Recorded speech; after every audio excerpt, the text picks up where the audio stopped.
2-3 वेळेस पूर येऊन पूर्ण खरडून गेले। वावरामध्ये रेती येऊन बसली। आम्ही काय खायचं, काय कसं राहायचं, काय नाही ते शासनाला बघावं। काही पुढे 8,000 दिल्यानं काय होणार आहे? आम्हाला काय पुरणार आहे? बियाला गेली 8,000 खताला आणि बियाला त्याला।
काय करावं हे सांगा आता।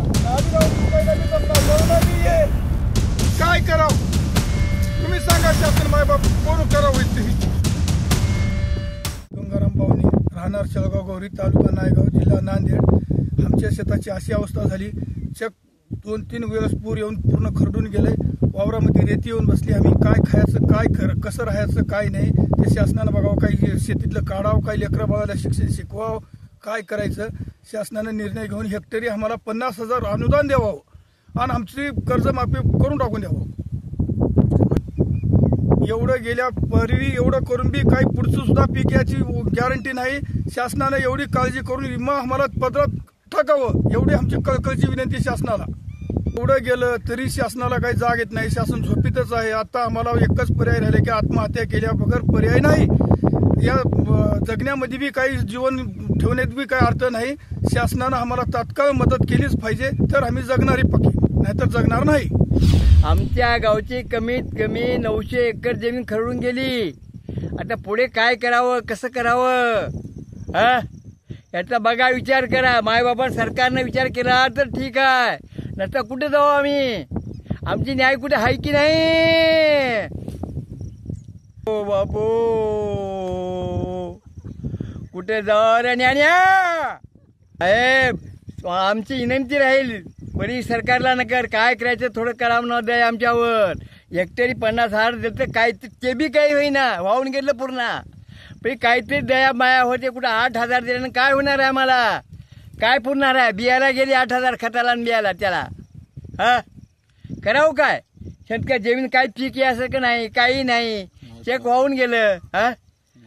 साहेब आता तर दसरा संपला, आता दिवाळी आली, तुमच्या उद्घाटन करायला द्यायला 10,000-8,000 रुपये झालं तर ठीक आहे, नसता आत्मधन करायची पाळी आहे मला। 2-3 वेळेस पूर येऊन पूर्ण खरडून गेले। वावरामध्ये रेती येऊन बसली। आम्ही काय खायचं, काय कसं राहायचं, काय नाही ते शासनाला बघावं। काही पुढे 8,000 दिल्यानं काय होणार आहे? आम्हाला काय पुरणार आहे? बियाला गेली 8,000 खताला आणि बियाला त्याला।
काय करावं हे सांगा आता।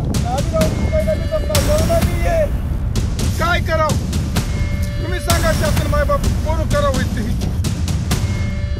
गंगाराम पावणे, राहणार शेळगाव गौरी, तालुका नायगाव, जिल्हा नांदेड। आमच्या शेताची अशी अवस्था झाली। 2-3 वेळेस पूर येऊन पूर्ण खरडून गेले. वावरामध्ये रेती येऊन बसली. आम्ही काय खायचं, कसं राहायचं, काय नाही ते शासनानं बघावं. काही शेतीतलं काढावं, काही लेकरं बाळाला शिक्षण शिकवावं, काय करायचं. शासनानं निर्णय घेऊन हेक्टरी आम्हाला 50,000 अनुदान द्यावं आणि आमची कर्जमाफी करून टाकून द्यावं. एवढं गेल्या पूर्वी एवढं करून बी काही पुढचं सुद्धा पीक याची गॅरंटी नाही. शासनानं एवढी काळजी करून विमा आम्हाला पदरात टाकावं एवढी आमची कळकळीची विनंती शासनाला. एवढं गेलं तरी शासनाला काही जाग येत नाही. शासन झोपीतच आहे. आता आम्हाला एकच पर्याय राहिले की आत्महत्या केल्या बगैर पर्याय नाही. या जगण्यामध्ये बी काही जीवन ठेवण्यात बी काही अर्थ नाही. शासनानं आम्हाला तात्काळ मदत केलीच पाहिजे तर आम्ही जगणारी पक्की, नाहीतर जगणार नाही. आमच्या गावची कमीत कमी 900 एकर जमीन खरडून गेली. आता पुढे काय करावं, कसं करावं, याचा बघा, विचार करा. मायबापा सरकारनं विचार केला तर ठीक आहे, नसता कुठे जाऊ आम्ही? आमची न्याय कुठे आहे की नाही? ओ बापू, कुठे जाऊ रे न्यान्या? साहेब, आमची विनंती राहील बरी सरकारला, नकर काय करायचं थोडं करावं न द्या आमच्यावर. हेक्टरी 50,000 देतं, काय ते बी काही होईना, वाहून गेलं पूर्ण. पण काहीतरी दया माया होते. कुठं 8,000 दिल्यानं काय होणार आहे आम्हाला? काय पुरणार आहे? बियाला गेली 8,000 खताला आणि बियाला त्याला. करावं काय? शेतकरी जमीन काय पीक यासारखं नाही, काही नाही, चेक वाहून गेलं. साहेब, आता तर दसरा संपला, आता दिवाळी आली, तुमच्या उद्घाटन करायला द्यायला 10,000-8,000 रुपये झालं तर ठीक आहे, नसता आत्मधन करायची पाळी आहे मला. आता